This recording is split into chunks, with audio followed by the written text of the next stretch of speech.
Hello and welcome back to Frank and Hopeful. You join us here in the Hartlepool Mail newsroom and at hartlepoolmail.co.uk. We're here to reflect on Saturday's stalemate down on the south coast at Exeter, goalless draw. And well, let's just hope that 5 minutes of Frank and Hopeful is more entertaining than the 90 minutes were down at St James's Park. The first half in particular, Frank, was, I'm not going to beat about the bush, was among the worst halves of football I've seen in a long, long time.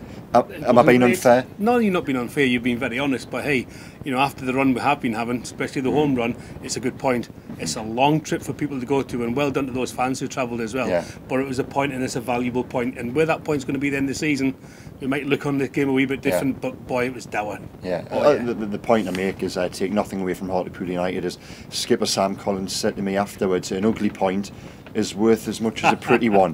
And he said it's not their job to go to, as an away team, to go away, especially 350 miles, and entertain. That's the impetus is on the home side. And you know, I thought they were solid enough at the back, and it was interesting, Frank, that back-to-back clean sheets. I did a little bit of research for the first time since 2010. Really? That's absolutely incredible. It is.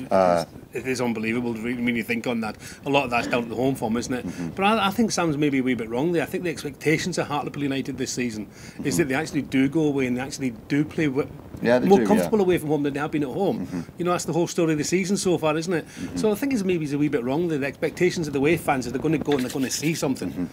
And of course they didn't. Yeah, Sam, if you're watching, Frank said that, not me. I think you're 100% right. It's Frank who thinks you're wrong. There's a love thing going on here. But yes, so during the course of the first half, there wasn't a great deal to talk about. I think there was 3 match balls left the stadium, and as I said in today's match report, they were the lucky ones, managing to escape, managing to get out of there. Yeah, fair enough. Half time, nothing really to talk about. But second half, it was better. A little bit of change of shape, fair play to Neil Cooper, and I thought there was a 10-minute spell where James Brown in particular was our chief threat, and he looked not back to his best. I think it's early days to say things like that, but better. Yeah, he was busy again, wasn't he?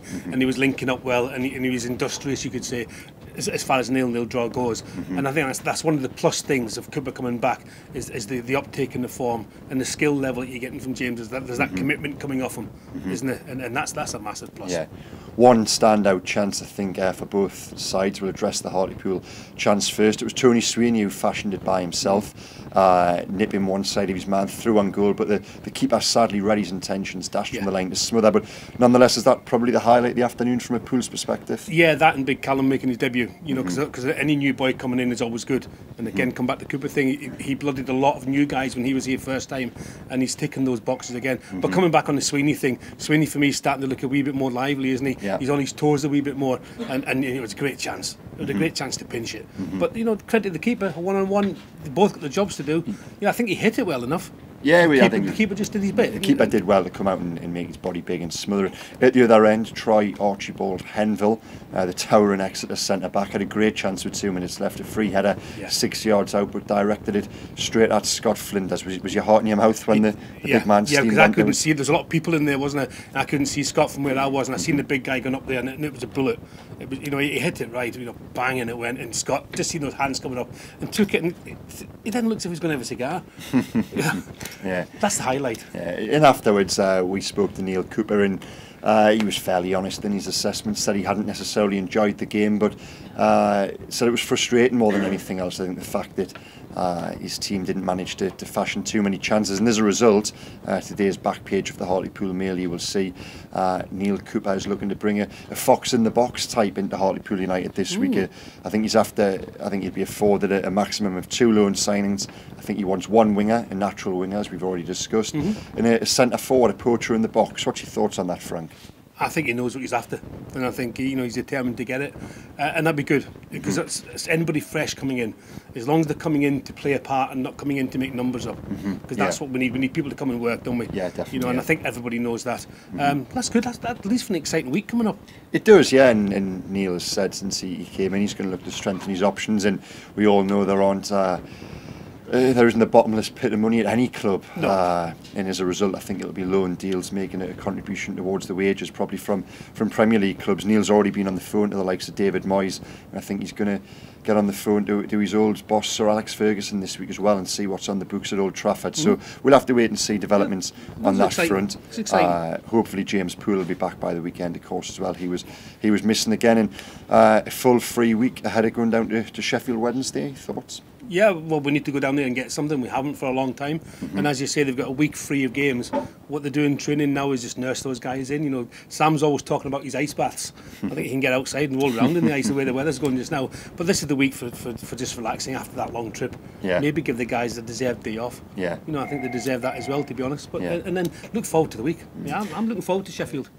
In our fan file every Thursday, when we ask the question, other than Darlington, which team would you like to beat? And the name which comes up on a regular basis is Sheffield Wednesday. And forgive my lack of knowledge in these parts, but the rivalry with Sheffield Wednesday, Frank, how far does that go back, and why is it so intense? It's more intense since we were robbed of the playoff Yeah. final when bad refereeing decision, and it was a bad refereeing decision, robbed us of what would have been a perfectly legitimate and good win. We were destined to win that game. We were good enough to win the game, and that sticks in the throat of a lot of Hartlepool United fans, and it will do until it's put right when we play them again in the final and beat them and get promoted. That'll do. Not asking for much, but just honesty. As you say, the record since that day down in Cardiff is a little bit indifferent, to say the least, isn't it? But going there this weekend, it's going to be tough. I know they were beaten at home by league leaders Charlton on Saturday, but they're on a decent run themselves, very realistic promotion ambitions, and it's going to be a hard one, isn't it? It always is a hard one, and it's a big place to go to, a great stadium for people to play in. You know, if our guys, even the older guys, can't enjoy going there, and the young boys are going to be so excited by it when they walk out and they see it, an atmosphere will be good. As you say, you know, Charlton did them. Yeah. Charlton are doing everybody just now, so we can discount that away.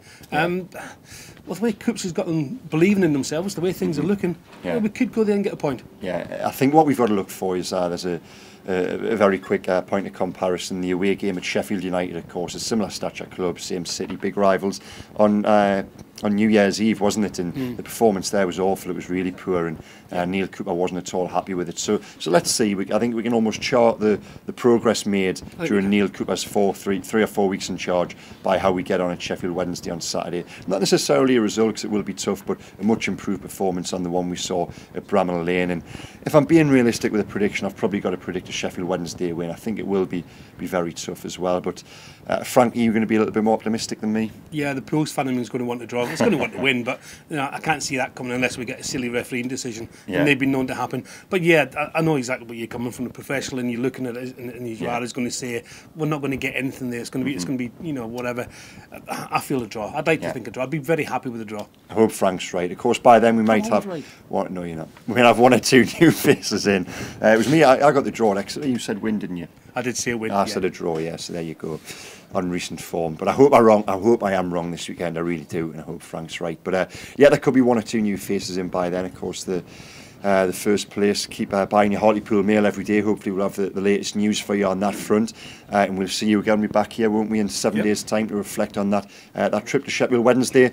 Keep warm, keep safe, and we'll see you again in a week's time.